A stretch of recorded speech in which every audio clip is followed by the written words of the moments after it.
Welcome to the podcast. We are back. Back to the Colonel and the Kid podcast. I'm your host, Greg Heitmann. And we did have a podcast last week, but it was a special edition. Tripping with Catalina's travel podcast. That's where she sums up her recent adventures and her trip taken on vacation. So we'll have part 2 of that podcast coming up in the near future. But in the meantime, I'm back from my recent under the weather situation. I think I had the flu, but now I'm battling allergies. And today is a lot better, but yesterday was ridiculous. It was non-functional, even after taking 3 different types of allergy medication. I don't know how to follow directions, apparently. Anyway, but yeah, we're here at the podcast, and we're going to read a chapter today and keep moving on, working on that. Of course, this is the podcast to honor my grandfather, Lieutenant Colonel Edwin P. Hagen Jr., and he was the colonel. I am the kid, Greg Heitmann. And the podcast is based on my memoir that I've written basically in honor of my grandpa. And it was the colonel, as many people called him. I just called him Grandpa. But that's my mom's dad, my maternal grandfather. And this is a special podcast I just developed basically to try to record the history of my grandfather in electronic audio and now in video. We have the video podcast going on too. And be forever out there, uploaded to the internet and preserved forever for all to I guess learn from. That's probably the main thing that I've come across in doing the podcast and after writing the memoir is trying to summarize the history, but also include what I consider to be the life lessons that a grandfather can impart to grandchildren, and especially me, the grandson, in this case, to hopefully not have to learn the hard way on things. But the longer I've been around, it seems like the more it seems obvious that people can't learn except through the hard way. They just have to experience it themselves. They can be told and read and see things and lessons that are out there, but you just can't learn the lesson without experiencing it, and more than likely experiencing the failure that will, I guess, burn that lesson into the memory of how to do whatever or how to not do something. Basically live life the best way possibly. I don't know if it's the best way you can. I mean, it's so subjective in how what the terminology for best might be, but I'm starting to drift again. Let's get back. Let's just get into the chapter if I can. This is episode 33, chapter 33 in the memoir, and this was called The Politics. Today is actually Monday, March 23rd. Time just flies by so fast. Just amazing to me. We're officially in spring now, and I'm hoping to keep going on this um, the podcast and then based on the memoirs, but I'm still trying to finish up the rest of the memoir, and we're making positive progress. So I think we're going to be able to finish it up this year, which will be. I mean, I'll be very satisfied with that if we can do that. I mean, and I say finish up the memoir. That means the first 3 volumes. Each volume has 20 chapters, so it'll be 60 chapters in total. I don't know if I'll stop there. There might be a slow going addition to that, additional chapters. So like a volume 4, which probably be more focused on just about me in particular. Once the initial 60 chapters are done, and I'll wrap up that part of the memoir specifically about my grandfather, and then we'll turn probably to something else and keep going more focused on my life and stuff, I guess. Maybe a truer memoir of of Greg, if you want to call it that. But that's how I guess that's what I'm anticipating and hoping for and striving for. So look forward to that in the future. But anyway, so the podcast is built on the spine of the memoir, the Colonel and the Kid memoir. But then I have branches out from there, and I have different topics, different little segments, recurring segments that I do, and we'll get in that today a little bit. Hopefully, have some chance to talk about some other peripheral things other than the actual memoir. But in the meantime, let's just go ahead and get the chapter read into the record. And this is episode 33, the politics, and then we can go on from there. And I know that some people out there probably just want to hear the chapter and get that into the record for them, and they may not care about the rest of the stuff and what's going on in the recurring segments. So we'll just go ahead and proceed.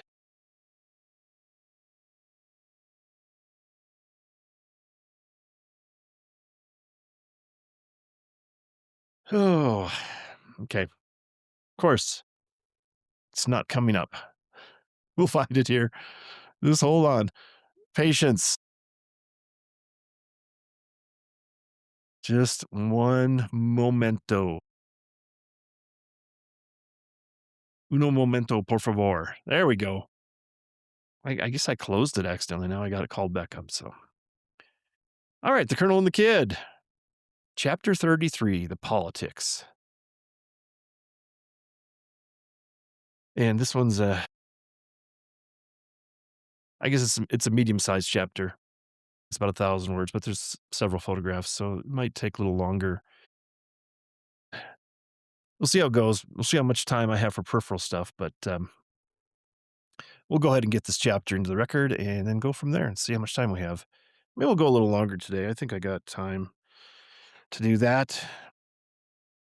Anyway, Colonel and the Kid, chapter 33, the politics. And as always, we like to start off with a quote, and this time the quote is from Jim Croce. Quote, "Don't tug on Superman's cape," end quote. And you may recognize that that's a lyric from a Jim Croce song. I think it's "Don't Mess Around with the Jim," and that's got that.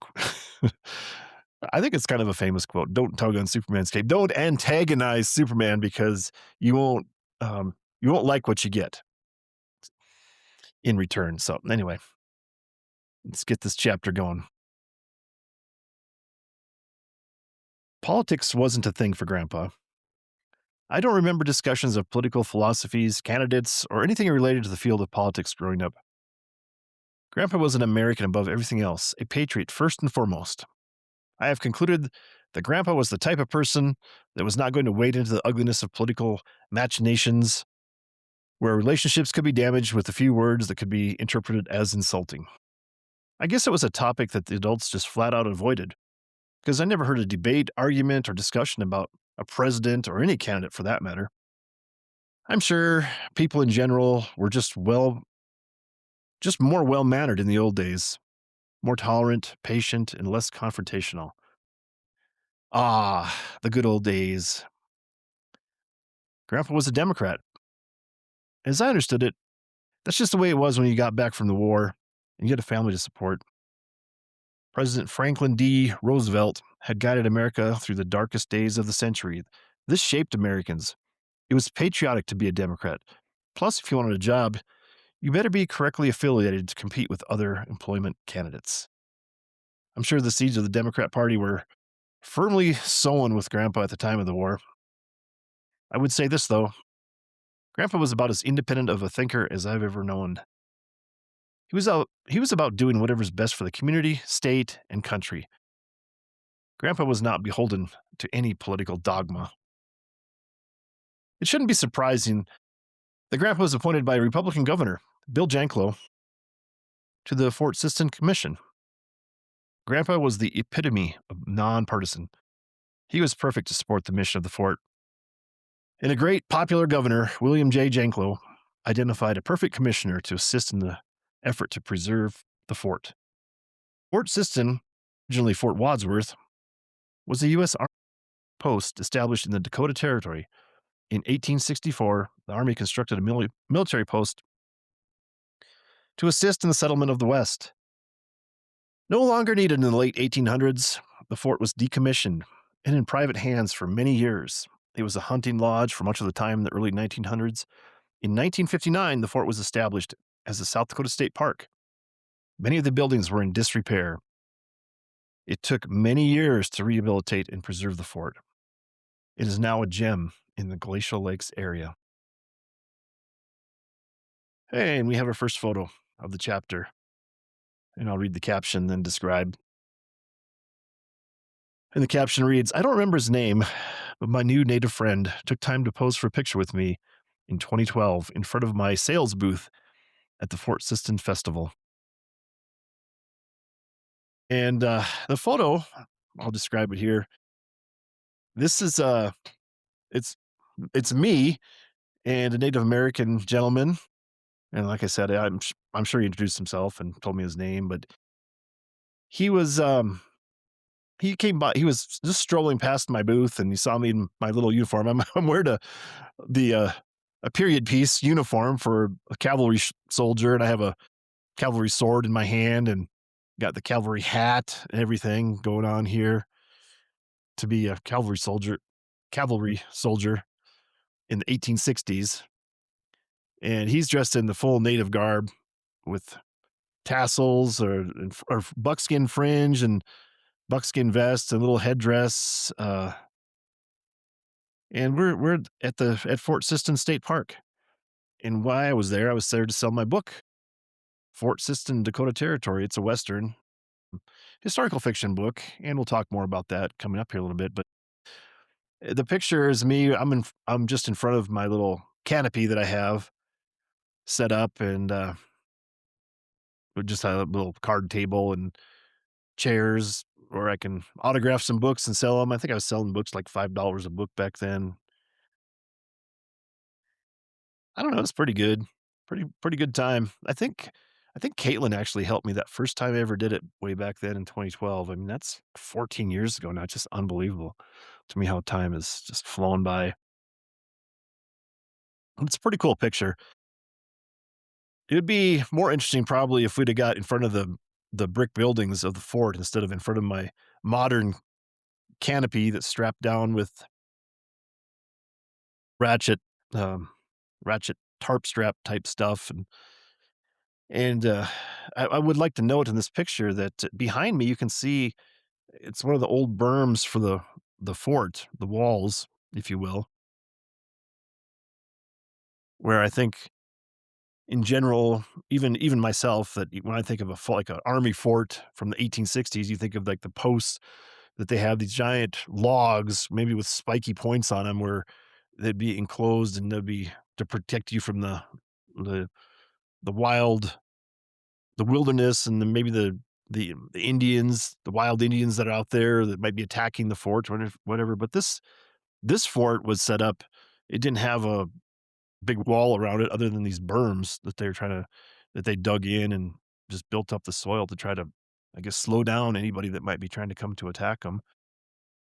And part of the other defenses were just the lake that was basically around one side, maybe around two sides. I think there was water, just bodies of water that protected the soldiers out on the prairie at that time. But anyway, I just note that in the picture that that's that berm was the wall of the fort, so to speak. Anyway, back to the text of the chapter. Fort Sisson State Park was very special to Grandpa. He donated many items to the fort, including his prized taxidermy trophies and many treasured items from his den when they downsized the house. I should have spoken up. I wish I could have had the privilege to display the mounts, especially old Sam. Just one more example of failing to communicate with Grandpa on my part. And we have another photo of me. I'll read the caption here and then describe. Caption reads, "Me in my 1860s cavalry uniform and sword posing in front of my sales booth at the 2019 Fort Sisson Festival. I think I finally made enough money in book sales that year to pay for my fancy hat." So, tip of the cap to noting my other fancy hat that I have. So this was a picture. It's pretty much the same as the previous one, except at a different spot where the booth was. I'm backed up to one of the old Fort Sisson buildings. You can see that brick building background and then some other booths, sales booths from that year. And one of the things I remember from that year, 2019, I went back and that was that was the year I went back to the festival. Later, I think later in the week, uh, Caitlin, my niece, was getting married, so I was back in South Dakota for the festival and for her wedding. In the back of this photograph, I mean, you can see some of the other booths there, and someone's got all these framed prints of different things, patriotic themes, cowboy themes, and stuff. Way in the back, you can see the South Dakota Public TV booth. And one of the things I remember, there was a like a hen mallard had some ducklings, and they somehow got intermixed with all the stuff that was going on. And I went over there and helped them grab a couple of ducklings, and they got the mama duck, and we got it over taken care of. Got them out of the way of all the visitors and all the booth traffic and everything else. That was pretty memorable. It was a nice day. I don't know. I don't know how many books I sold. I probably sold, I don't know, 50, 60 books.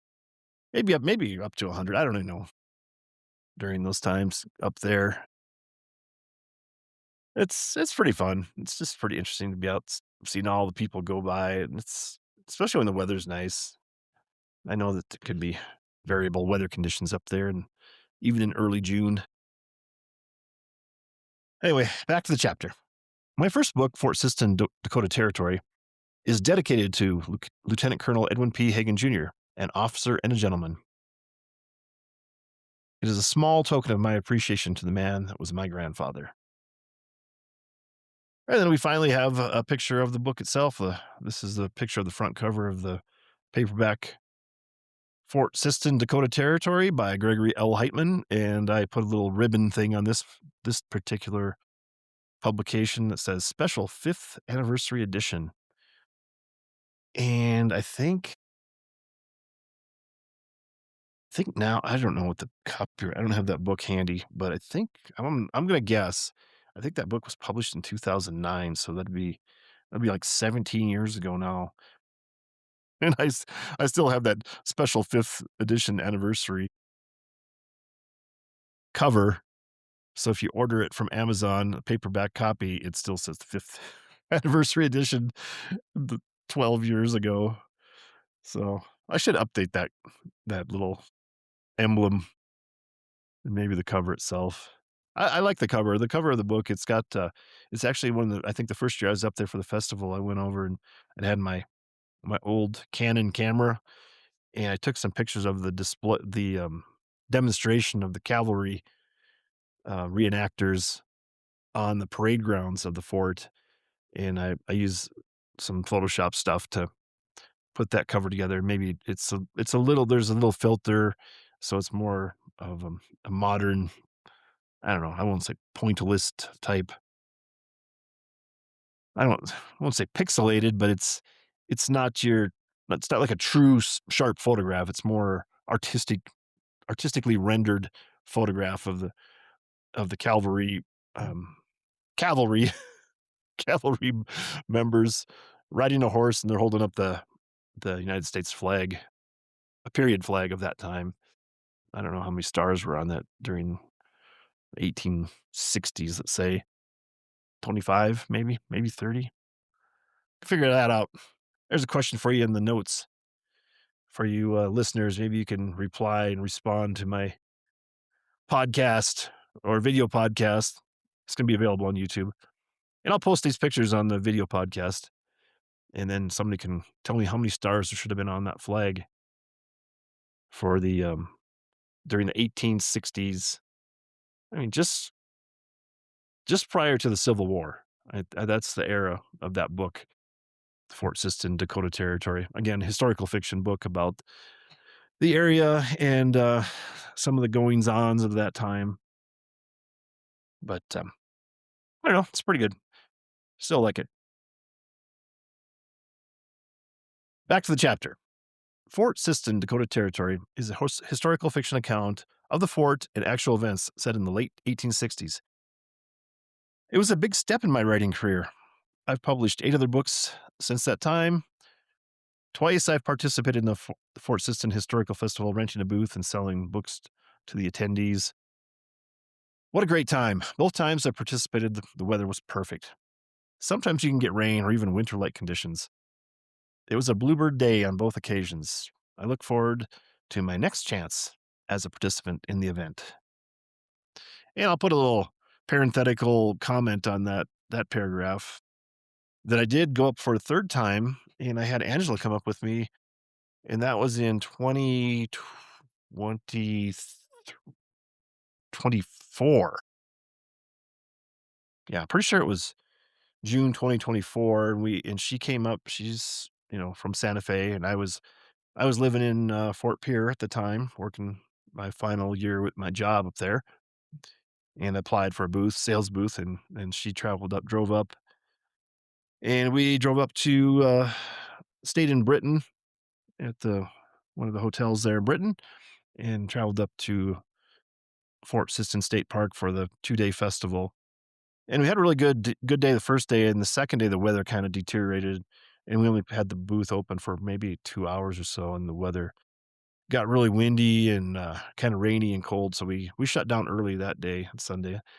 And I think if I go back, I think maybe I'll just have the booth out one day on that Saturday, and that would be the best thing to do. And now that I'm retired, I have more time to do that, so maybe I'll do that. Not this year, but maybe the next year, 2027. So look forward to that, or potentially look forward to that. I'm not saying I'm not committing completely, but I have to. I think in in January, I think comes out where you can apply. Costs like $35, $40. Maybe it's more than that now. Between $30 and $50 to rent a booth space up there, and it's worth it. It's just a good time, I think. And here we have another picture, and I'll read the caption and describe. The caption reads: "A photo I took of the cavalry demonstration on the parade grounds at the 2012 Fort Sisson Historical Festival." And this is on the parade grounds, and you can see basically the roof of one of the big buildings, the historic buildings of the fort. And in the background and in the foreground, you can see cavalry members there. They're all dressed in the period uniforms, and they want the flag bearer has the flag. I think it's a period flag of the time of the 1860s, and it's kind of well, maybe I'll call it a battle flag because it's like got the triangle cut out of the star, the not the stars, but the stripe part of it. So it's got like 2 tails of the red and white stripes on there, and the cavalry soldiers at this point, they're all dressed in similar to the photograph that uniform. It's a dark blue shirt and the light baby blue trousers, and they have the cavalry hat, which is basically the flat brim navy blue hat with a gold braid and insignia of the cavalry, crossed swords on the front of the hat. It's like a flat brimmed cowboy hat. That was the uniform of the day, and so it's 1, 2, 3, 4, 5, 6. Looks like 7 soldiers in the photo that you can see at least there on their horses and getting ready to charge across the parade grounds. And then below that photo, I have another photo of the same demonstration here. I'll read the caption and describe. Another view of the cavalry demonstration on the parade grounds at the 2012 Fort Sisson Historical Festival. This is the southern view of a north-facing mounted cavalry unit. What is this? It's the horses behinds. They're the rear end of horses riding away from me as I take the photograph, and in the background you can see the big building, and I think that's the main headquarters for the state park there. It's got a museum in it, lots of cool stuff, artifacts and everything. And again, to give you the time frame, that this is the early 1860s, where this when this fort was most active, and this is just prior to the start of the Civil War. So there's a lot of you know a lot of old things in that time period and era that have been saved and preserved, and I think give donated by the citizens around that area and given back to, I guess, just the people of the state for display and educational purposes. And it's really interesting. You can kind of catch a glimpse of some of the building there that's field stone and concrete as far as making the walls of that. And I'm guessing those aren't period shingles; those are modern shingles. But the building is huge. It's surprising how big it is. And that must have been quite the effort to get that built out there in the middle of the prairie, given that there wasn't a glut of trees. There was trees around the lakes in the prairie, the glacial lakes region, the prairie Decotu of that area. But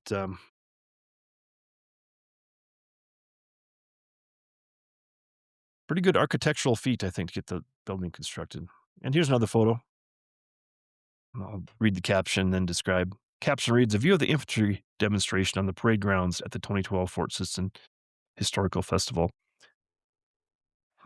In this picture, you can see like the infantry soldiers. So these are just the ground troops, so to speak, if you will. So it's the infantry versus the cavalry, which is the mounted horse troops.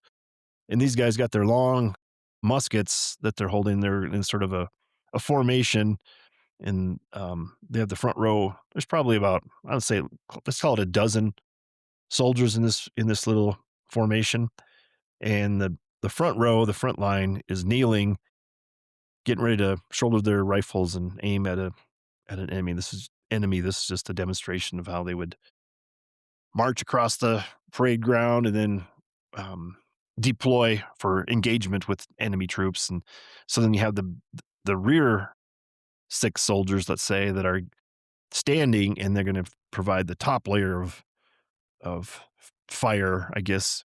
So these are like the muskets, probably just single muzzle loading rifles at that time frame.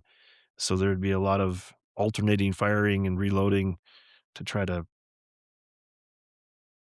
defend or attack the enemy. And then on the very right side of the photo, there's the drummer that's marching, that he's paused and kind of in ready position to start drumming the cadence for marching again.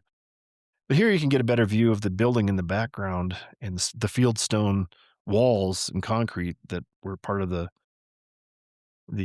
construction of the barracks and office buildings and whatever else, horse barns of the period of the fort at that time.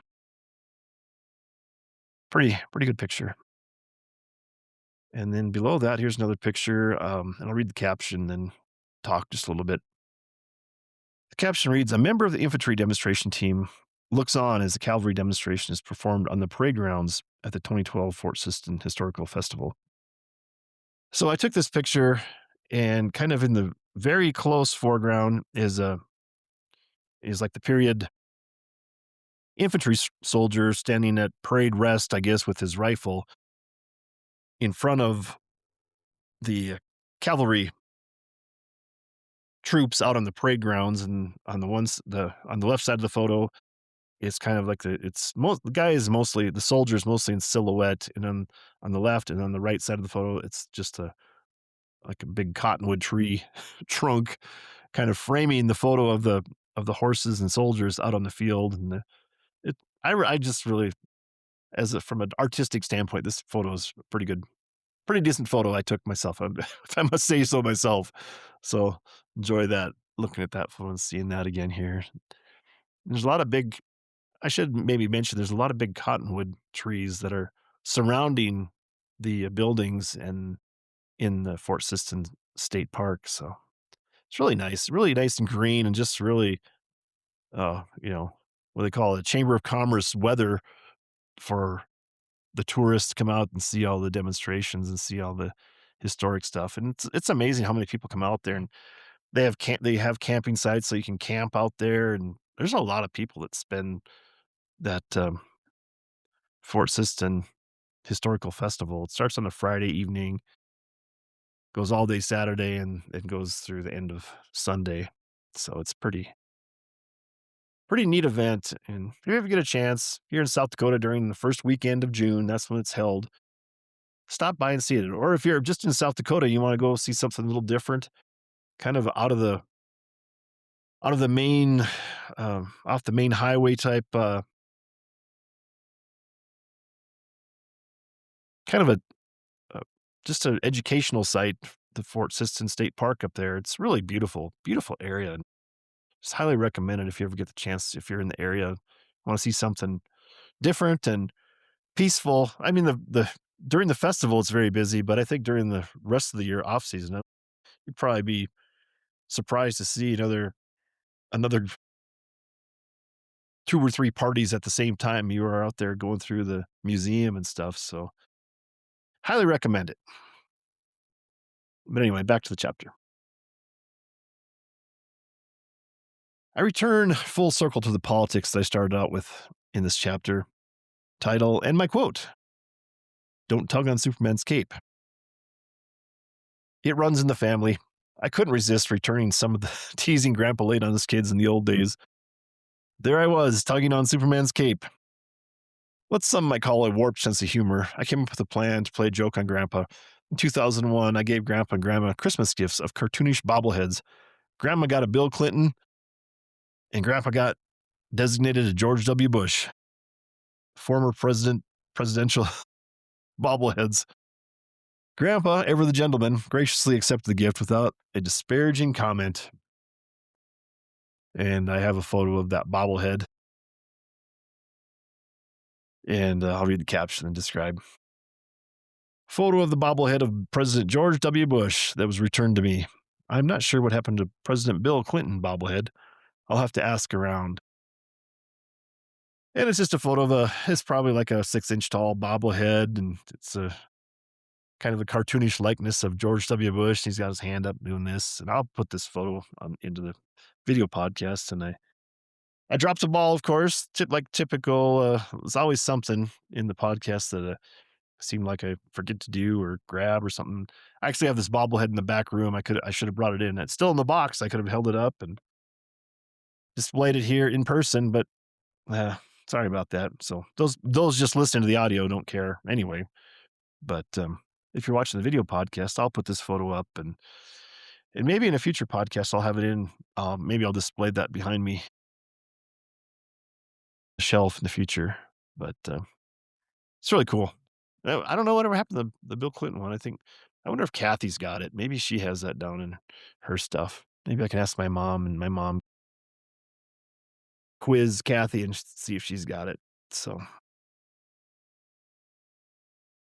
anyway, I'm gonna finish up the chapter here.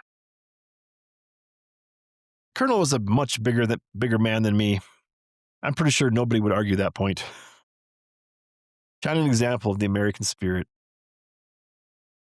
If only I was more like him. I miss you, Grandpa. What a first conversation on politics we could enjoy in today's strange times. And that's the end of the chapter, and we'll finish it off here with the quote. Quote, "Everything is changing. People are taking their comedians seriously and the politicians as a joke." End quote. And that was a famous quote from Will Rogers, comedian, actor, activist, whatever you want to call him, Will Rogers. He was from Oklahoma, and I think he died pretty young in a plane crash up in Alaska, if I'm not mistaken, back in the 40s or 50s, something like that. Anyway, it's pretty popular in its time for writing and performing and touring and stuff like that. So anyway, that was the chapter 33, The Politics from The Colonel and the Kid memoir. And I will say that one of the things that's you'll you'll see in the future or hear in the future podcast too is that I have an actual chapter called The Fort, and which is more detailed about Fort Sisson. I guess really there's a lot. I found a whole bunch of photographs that Grandpa had of the it was prior to his work being on the Fort Sisson Commission, but I can't remember what it was, like the 75th anniversary of the fort or something like that. It was a big celebration where they celebrated the fort, and I found a whole bunch of slides and turned those into photos and have more conversation and more documentation on Fort Sisson. But this chapter was mostly I wanted, like heard on the title, it was the politics and how I guess for me and my observations that Grandpa transcended the politics. He wasn't a politician by any means. Maybe he had a lot more um, discussions and more philosophies with his friends and you know his bowling league or golf league stuff like that. But I guess as far as the family goes, I never saw it, never heard it. Maybe I just wasn't paying attention, as a kid that much anyway. But I don't know. I think for me, I just think of that as grandpa as the model of how politics should be handled, I guess, in the public. And I think I just can't imagine what grandpa would be thinking about today's politics and what's going on with all this what I consider just craziness, just the way that culture, you know, has seemingly breaking down as we speak, and the politics are trying to maybe regroup it back together to make it more, I guess, sane. I mean, I think talk about things about, um, I guess, the recent State of the Union when President Trump basically said, "These people are crazy," and just pointed out to a bunch of people that were there in his address to Congress about the State of the Union, and it's just, I guess, to me, driving the point home where there's this craziness is pervasive throughout the country and in politics. But I don't know. Maybe we'll pull it back from the brink. We'll see what happens. And I always like to pull out the quote. I don't even know it's true. I should probably do some more research on this before I use it. I'll use it anyway, and then maybe we can get back to it, maybe in a future segment of verbal abuse. But it's like a Chinese proverb. They say, um, they say it is from the Chinese, but the proverb supposedly is, "May you live in interesting times." And I don't know. This is by far the most interesting time that I could think of in my life is right now. Just how weird it is. And for me, it's weird in a great way because I'm retired now. I don't really have to. Do I have to worry about it? No, I probably don't have to worry about much at all. Just enjoy my life. So it was a good chapter. Glad I have that chapter in there. It's probably a good midpoint just after the midpoint. We're halfway through the I guess 60 chapters that I've outlined for myself that I want to get through. We're at chapter 33 today, so 27 left to wrap things up in the memoir. And I guess maybe one other thing or a couple other things to comment on the memoir in general. I think I talked about the plans for the future. But one of the things that I need to add on and then we'll probably go over as the podcasts continue is I want to identify, I guess, maybe the life lesson associated with the chapter and talk about that a little more and make that a little just make more obvious and actually documented in the chapter itself at the end about, I guess, Grandpa's wise words or what I would think are the wise words he'd want to share about you know the life lesson for each chapter. I don't think I don't think that was really in my mind when I was doing the memoir when I was developing it itself, and I think that'd be an excellent addition to the chapters when they're all completed, and then go through all the chapters again. Maybe not read them all again, but just go through the summary of what the life lesson might be, along with the summary of the chapter. So I can see that's what I see developing in the future as far as the ongoing podcast. I mean, once all the chapters are read into the record, I think I'll have a way of continuing discussing the chapters with the life lessons and just sharing those for people. And I don't the way I've seen it, this it can give all the teaching you want and all the shortcuts, life hacks for people, but I think the only way seems like the only way people learn, and I don't exclude myself from this idea that the only way people learn is just from experience and learning the hard way themselves that's the way it should be done. There's nothing wrong with that. I mean, you don't want to learn the hard way that, on a somehow kill yourself doing something you should have known better not to do, but there's a lot of things that you can that you just learn how to do, and maybe you don't learn until it's the hard way, like riding a bike. There's no way you can read all the books you want about learning how to ride a bike when you're a kid, but you're probably gonna learn the hard way of how to ride the bike, and the hard way is gonna be falling off the bike and say, "Oh, I should have been pedaling faster," or whatever it is, or I shouldn't have shouldn't have run into the curb, or maybe I should have avoided hitting the tree. Ugh, I don't know. That's the most simplest one that comes to mind. There's a lot of other lessons too that go there. And I think of that.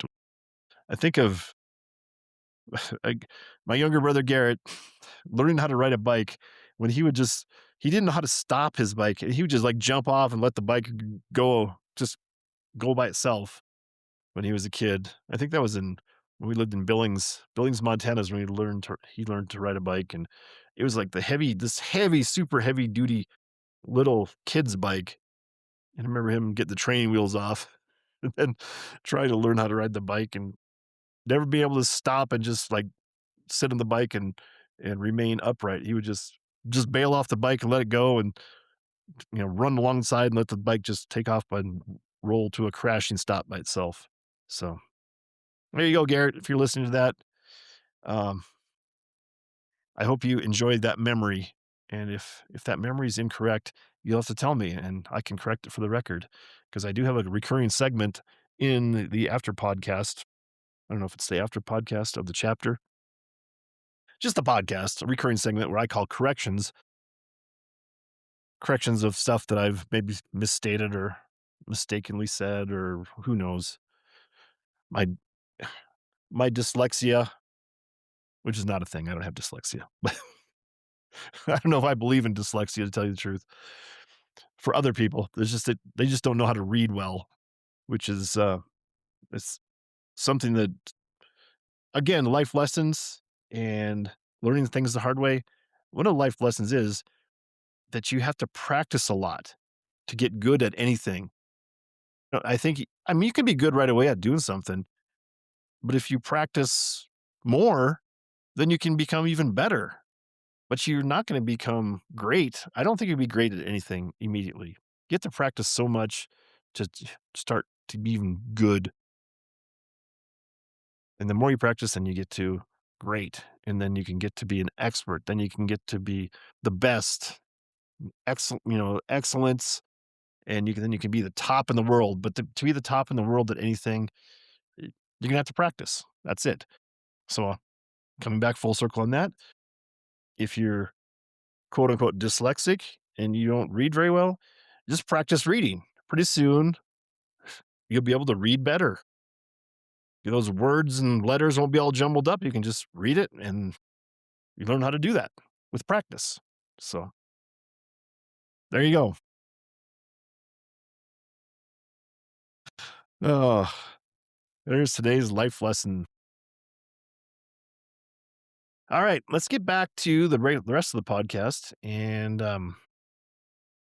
so, of course, we're going to have our first sponsor for the day. The sponsor is me. There it is. Big Cooley. There's the poster in the background. Big for the for those watching again. For those in the audio, too bad you missed out.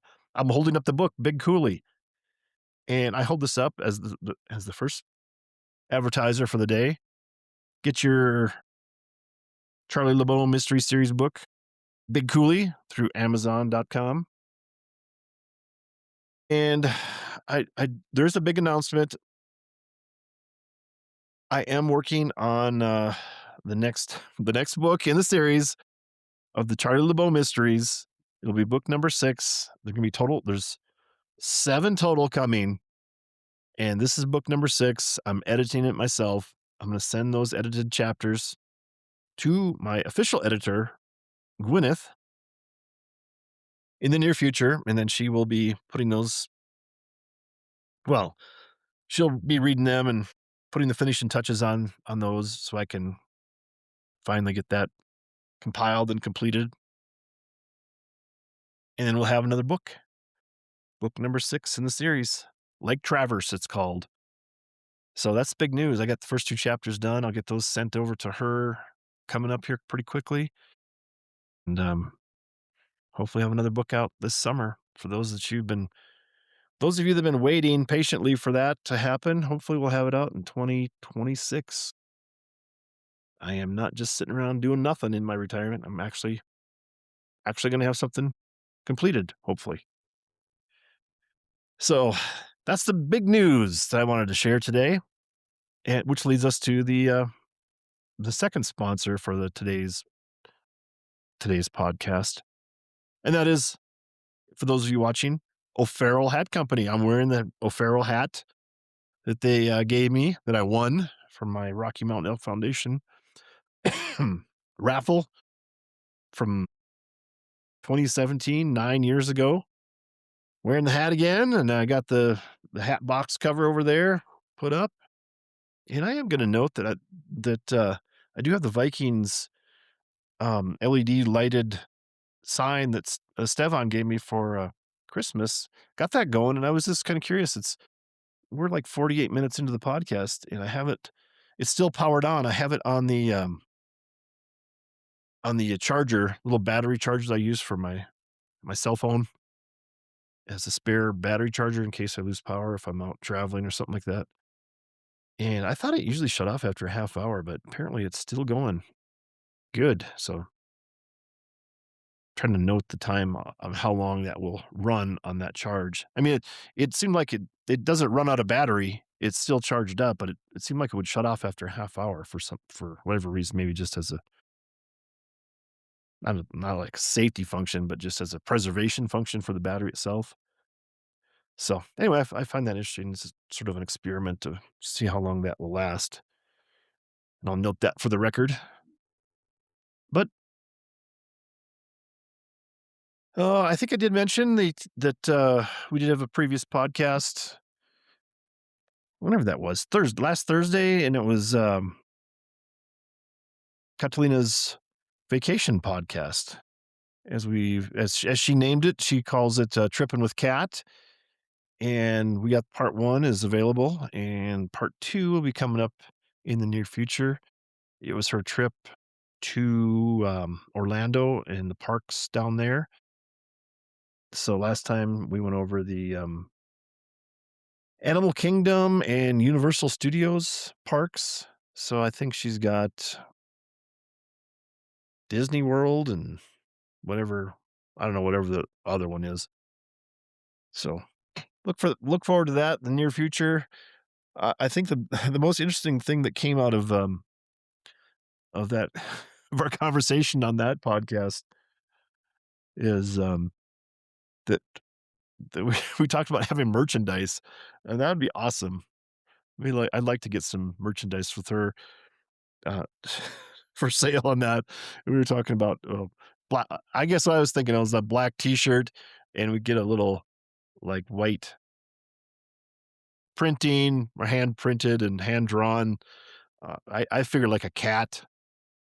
It's like a black cat with a white outline, but then it's like his eyes are just like rolling, or it's like maybe like little spirals. It's like a the cat is tripping.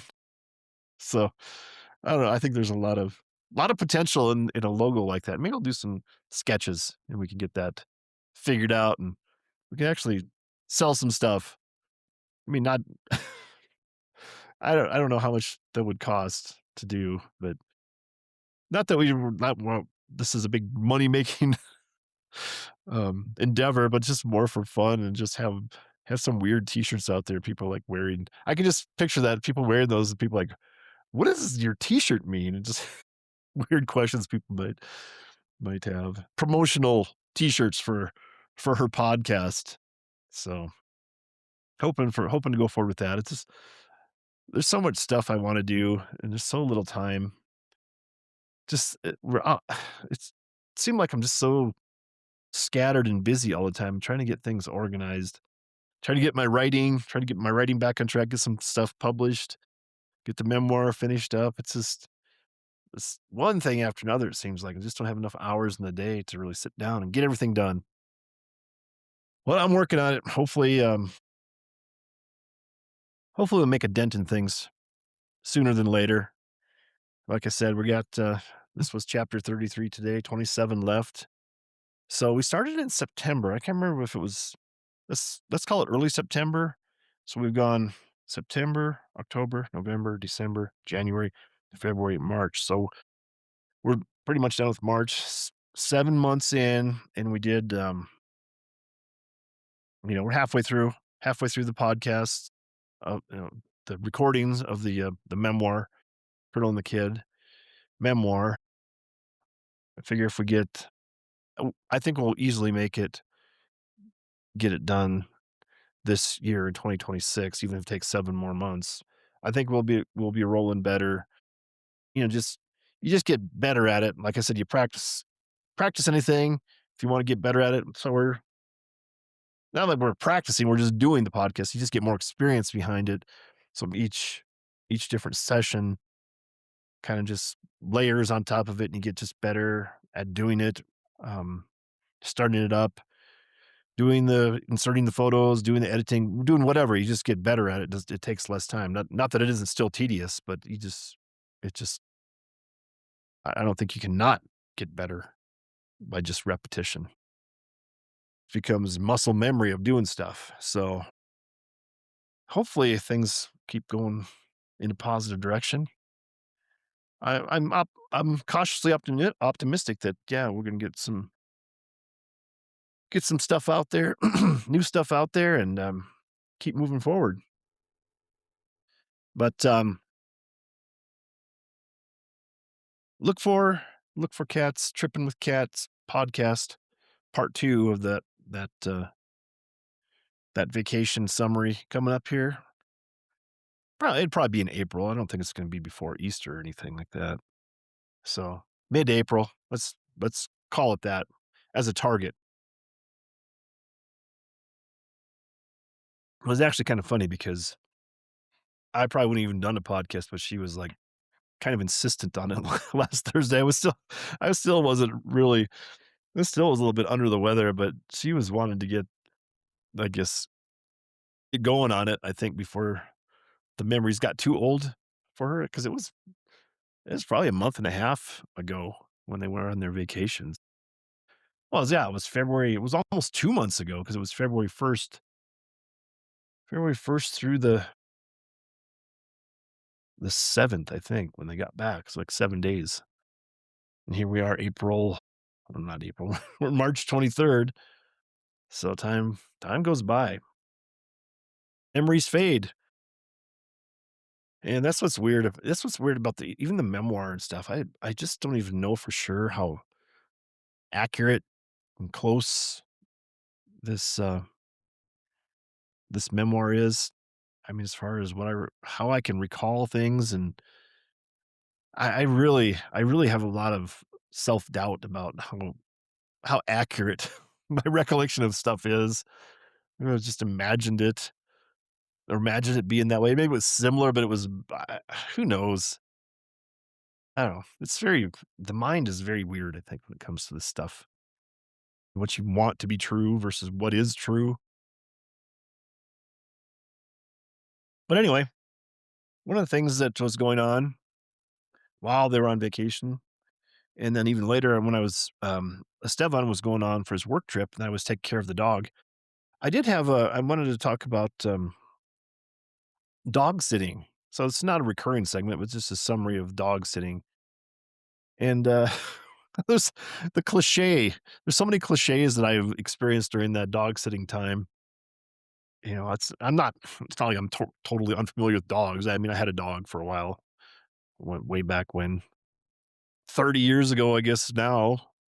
I had a chocolate lab named Mickey, but so I am familiar with taking care of a dog and dog sitting. I took care of Esteban's dog here, and one of the funniest things, and I'm gonna try to get these photographs up in the video podcast too. Was my favorite story was with Echo the dog. Oh, is she's like a medium sized dog, maybe small towards the smaller size.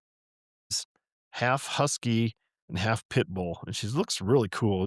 One of the coolest looking dogs you can picture. Very good size, very pleasing size, appropriate size, whatever. It's not a big dog. It's a big burly dog running into stuff, clumsy in that sense, but nice, nice size, not a little toy miniature, whatever. It's a nice sized dog. But one of the one of the days I was walking her, we walk on the trail mostly. There's a rail trail or the Arroyo Trail where it's an official city paved trail.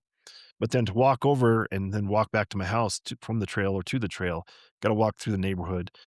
And on the way back from the trail one of the days, there was a motorcycle parked down the street on one of the side streets.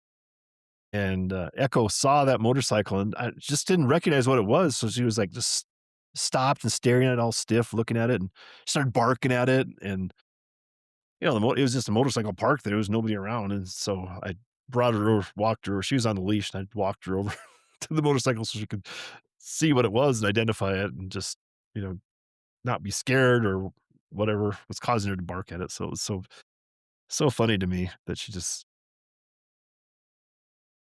naive sense caused her to bark at this motorcycle that was just parked there. So that I took a photograph of her looking at the motorcycle with her ears up and stuff, and then later I on Google Photos you can remix the photo into like like cartoons or modern style or whatever it is, or like the claymation or the animation of like the Rudolph the Red-Nosed Reindeer type animation. And, so I made one of those photos of that and all that made me laugh the way that it came out on there. So I'll post that photo into the video podcast too. So that was a good one. But back to the more cliche stuff of, um, of what dogs do when they're walking or whenever, if you have a dog, which you see dogs rolling in stuff like anything dead, they'll try to roll in it or just something stinky. They do that, I guess, you know, their history of being a dog, they try to cover their scent so they can, because they like they hunt up their food and they gotta try to cover their scent so they can sneak up on their prey. So Echo, she finds something dead, she'd roll in it and be yelling at her to not do that. It's just the cliche of being a dog. But one of the things that happened, another thing, I think I got like really like five stories for the dog update. One's the motorcycle, and then rolling in dead stuff. One of the things that happened when she was in the backyard, blocked blockaded in my backyard, so the gate was blocked, with a board and some bags of mulch that I had pressed up against the gate so she couldn't get out. But one day over by the gate was I have an old grill, and it's got a cover on it still. It still works, but I don't use it. I have a newer grill for grilling outside. And dog's bored, so she's she's a couple years old. She's not a puppy anymore, but she was over and I would sit out at the on the table in the living room so she could see me from the through the patio doors so she wouldn't feel like she's abandoned. And I know she's probably nervous about being at my house, a strange place, versus being back in her backyard, Evon's house where she's got a kennel and stuff. But one of the afternoons, I was just sitting at my kitchen table, maybe working on my computer, reading whatever I was doing, sitting there so she could see me if she was looking in from the outside through the patio doors. But she wasn't there, and all of a sudden, I just hear this huge crash outside, and I see her come running back into view of the patio door, and she's looking back over towards the gate. And I thought, God, is someone trying to come in through the gate, into my backyard? Sneaking, trying to sneak in my backyard, but they've crashed into something and made a huge noise and scared the dog. And so I got up and went over there kind of cautiously to look out the patio door. And I had to open the door to look out and see it.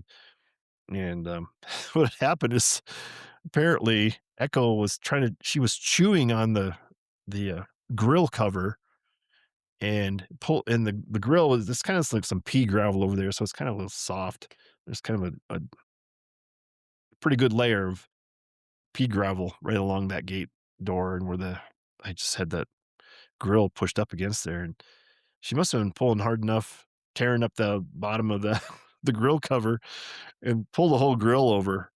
And there's no tank or anything on there, so it's kinda top heavy and came over pretty easy. I'm glad she didn't get hit by it or hurt.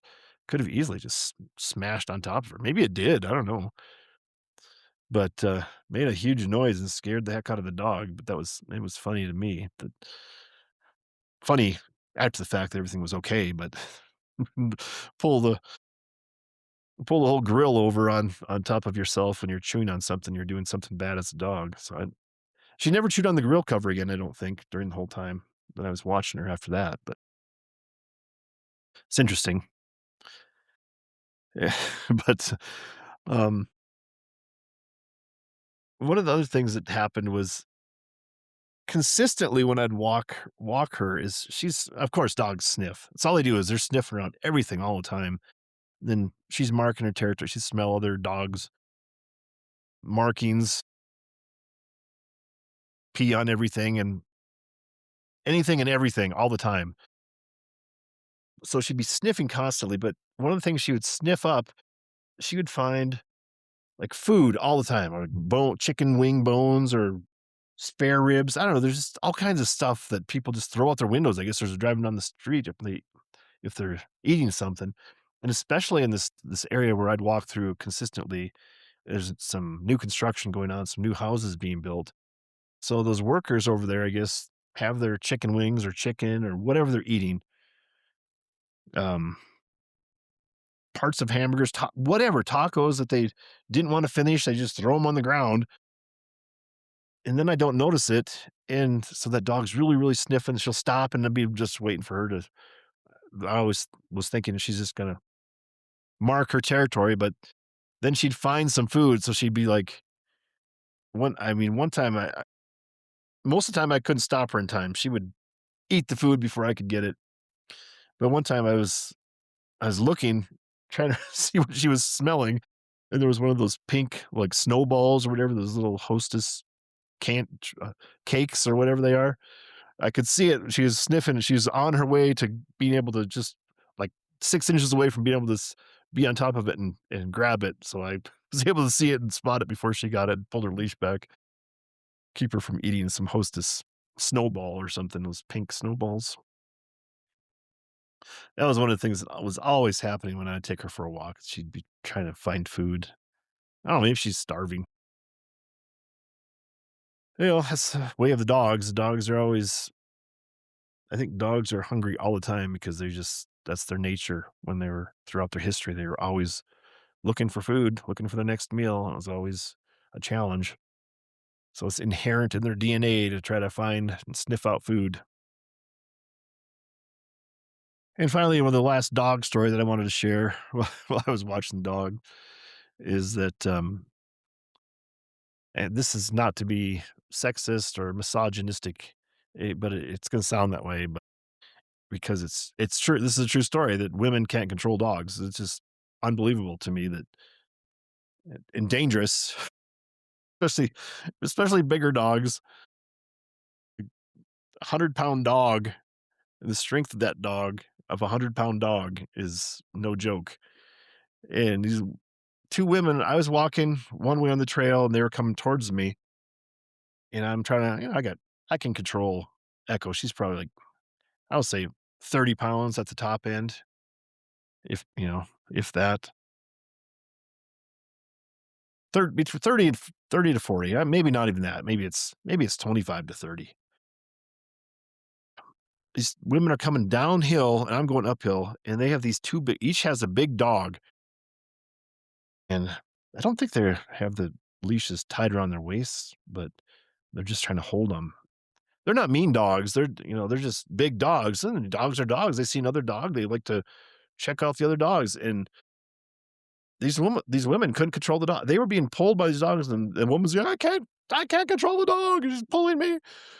And it's like, I'm just like, no, don't worry. I mean, I had Echo, and Echo is not a mean dog. She's excitable and wants to see the other dogs and meet them. And if she feels threatened, I think, she'll bark and growl at them. But, and Echo doesn't like to be on the leash when she meets other dogs, because I think she feels like she's cornered or restricted enough that it bothers her. So she'll get aggressive in that sense. But these women couldn't control those dogs. There's just no chance. If those dogs would have taken off running, they would just pulled the lady on the ground, and she'd have been being dragged by that dog. And it's scary in that sense that, you got to be able to control your dog. There's no two ways about it. I know that, and in my neighborhood, this my neighbor was telling me that, a lady had a dog. One of the ladies in the neighborhood had a dog, and, not a big dog, maybe a 60-pound dog, maybe. It was a rescue dog she had, and she would walk it along the street. I'd see her, wave to her and talk to her once in a while. And one day, my neighbor was talking to her out on the street, just on the sidewalk, and she had her dog with her, and she was standing there holding the dog. The dog, I think, saw another dog and took off towards it, and it pulled this lady right down, and she fell and hit her head. I think she broke her wrist trying to stop her fall, but she got pulled over by her dog, 60-pound dog. And this lady is very slight. She's an older lady, probably in her 70s. And she had to go to the hospital and get stitches in her head and stuff. I wasn't here. This neighbor had told me about it, you know, when I was gone. But it's like, I hate to say it, but women just can't control dogs. It seems like scary to me. So anyway, those are my dog stories.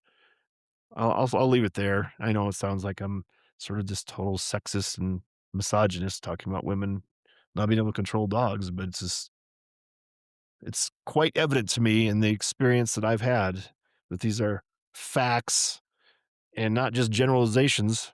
I mean, obviously, if you have a little 3-pound toy poodle or whatever those, I don't know, whatever those little, there's different kinds of tiny dogs, like a chihuahua, sure. Yeah. But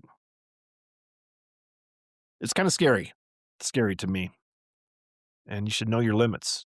If you don't, if you can't control the dog, don't take it out around other dogs or out in the public when you're going for a walk like that. Just make sure you're able to control things. Anyway, that's the dog wrap up. See if see if we have any more feature reports. We're gonna try to get into a routine of going over to Estevan's and picking up Echo and taking the dog for a walk during the week just so she gets some more exercise. Not she's not being cooped up all day at Stevan's, because Estevan works up at Los Alamos Labs and is gone for pretty much, I don't know, 14 hours a day when he's during the work week. So the dog needs a little, I guess, probably a little more exercise than it gets. So we're going to be trying to do that here in the near future. So look for more dog stories, hopefully good, positive ones in the near future. I also had I'm gonna go back to a recurring segment. I don't think we've talked about this for a while. This is um, abusive language or verbal abuse, as we used to call it sometimes. And the abusive language topic for today is something that came to my mind um, because I was just reminiscing or trying to think of some more information to share and to fill out the chapters of the memoir. And one of the things that I was considering was as when I was a kid at Grandma and Grandpa's one Christmas time that I got really sick and had a high fever. And when I get a high fever, I get like delusional. And I remember being as a little kid that they had to take me to the doctor in Siston, and the doctor was Filipino. And I know that they had when you're talking about being Filipino, it starts with an F. But I know that you're Filipino, it starts with an F, but if you're from the Philippines, we spell the Philippines with a PH, and I was like, Why is this?" I finally Googled it and was, like, trying to figure it out, and, it's pretty obvious, but it still doesn't make sense. So this is a verbal abuse thing where we have we're totally abusing language, I guess, in this case, where why it's Filipino is with an F is because it's, it was, I guess, colonialized by the Spanish, and, so they named the Philippines after King Philip of Spain, but when we talk about Philip in the English language, it's Philip, Philip, but in Spanish, it's Felipe, which is Felipe. Felipe is Philip. So, we spell the islands Philippines with a PH, but Filipino is the Spanish, and it's just Filipino. So it's just complete nonsense to me that we why don't you just pick one and just call it that, especially for us. If you're in the English, if you're we speak English pretty much in the United States, I guess. That's the dominant language. Um, England, still English. I mean, imagine the strangeness of England not speaking English. That's whatever. So can we just? I mean, shouldn't it be just change it to Filipino with a PH? Like, could we just do that? I don't know. Maybe it's probably too late.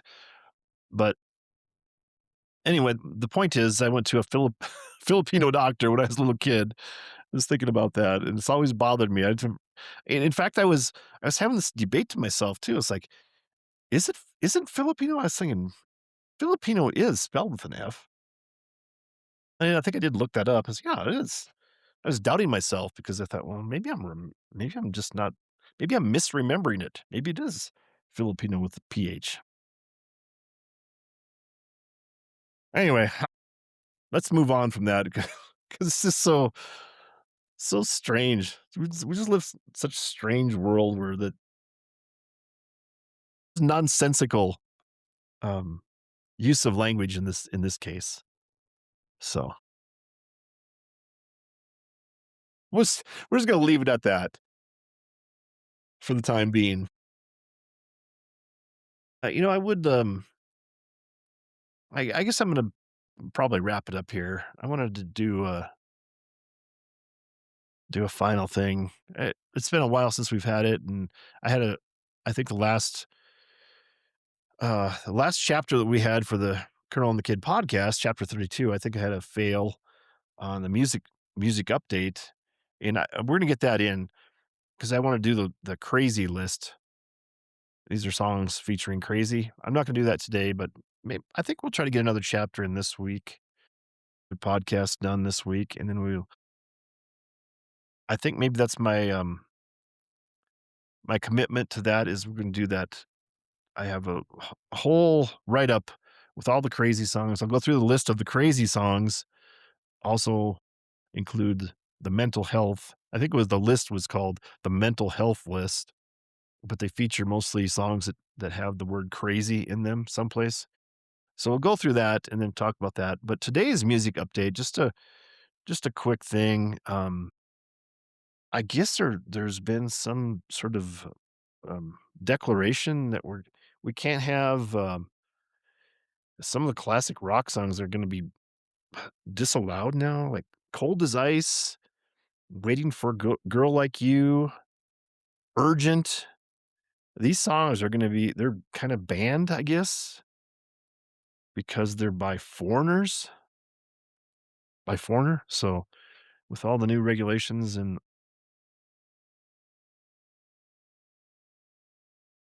no, because of foreigner, the band, they're now banned. Oh, that's a long ways to go for not a very good landing joke. Is it too much to say that was a joke? Yeah, it's probably more of a you gotta have an audience. During the podcast, if you have some jokes that aren't that you need more of an audience reaction to. So that's one of them that I would probably, um, if I could do it over and I would dissuade myself from telling that joke or making that a quote joke.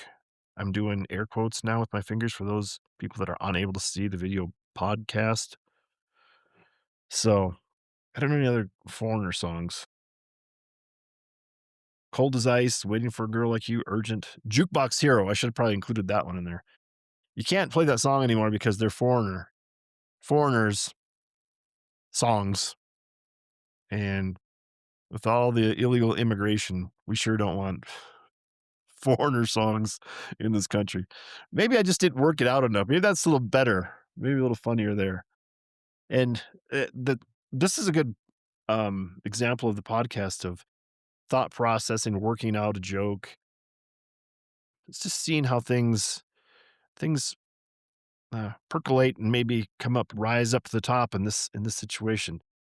Maybe I could have done a better job with that. I should have probably just waited and worked on that a little longer and not rushed it out to the music update so soon. But, what can I say? I was anxious to get that out there. Probably spoiled it. And again, going back to the idea of practicing stuff to get better at doing things. If I would have practiced that joke, it could have been one of the greatest jokes ever. No, that's probably going too far. We're not going to go that far, but it is far enough place to end the podcast for today. I think it was a pretty good one. I think we really made some inroads into the positivity of podcasting here. And again, I think that's it. I'm going to sign off. You know the rules here. I think that most of all, this podcast is sort of an inspiration. I'm trying to inspire and try to make people more, you know, more assertive, more positive, more proactive. And I my commandment, I guess, in this situation for the ending the podcast is always ending on that kind of that higher note and striving for better. So you be assertive, be positive, be proactive, and then you take action. That's the biggest thing. This is, don't be passive and sit around waiting for something to happen. Make the action happen. You take action. That's the biggest thing. I mean, in my mind, anyway. It's not the only thing, but I think it's the biggest thing of trying to have a more uplifting life is for you to be more active and take action. So I'm going to leave it there for today. Good podcast. Glad to be here. Glad to be back feeling good. And, that's what they say. It's always good to be sick for a while so that you can appreciate feeling good. And I think I'm feeling much better and I can appreciate, feeling good as compared to being feeling really crappy for a while there. So glad to be back. And we're trying to get a couple more podcasts out, at least one more this week. Looking forward to that. So I will leave it there and I'll leave you with this as we sign off again. We don't say goodbye. We say see you later. And of course, knock and the door will be open to you. Seek and you will find. Ask and you shall be given. That's it. Take it easy. See you next time on the Colonel and the Kid podcast. I'm Greg Heitmann. See you later.